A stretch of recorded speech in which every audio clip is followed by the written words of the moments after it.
Welcome back, everybody. Today, I'm going to teach you how to change the size of your logo in Weebly, whether you're refreshing your site's branding or just need your logo to fit better with your overall design. Adjusting the logo size is a quick and simple process. Let's walk through it step by step. First, open your browser and head over to Weebly.com. Once you're there, log into your Weebly account using your credentials. After logging in, you'll land on your homepage where you can see all your website options laid out clearly. Now look over to the left menu on your screen. You'll see an option labeled Website. Go ahead and click on it. This will reveal a few more options.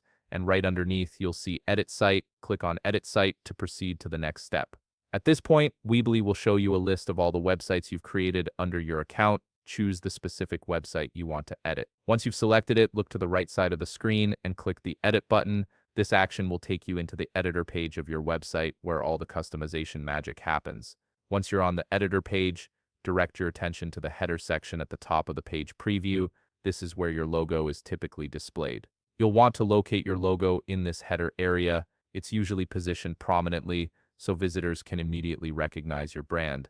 Now click directly on the logo image to select it. When you do this, you'll notice that the logo becomes highlighted or outlined, indicating that it's ready to be edited.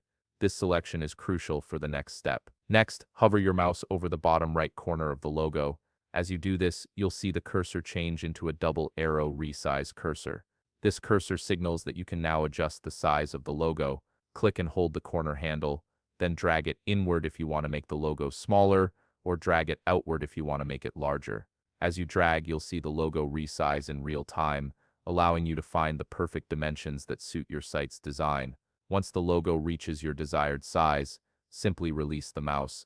The logo will lock into place at its new size, giving your header a refreshed look that aligns with your vision. And that's it. You've successfully adjusted the size of your logo in Weebly, making your site look exactly how you want it. If you found this video helpful, please leave a like, subscribe, and see you in the next video.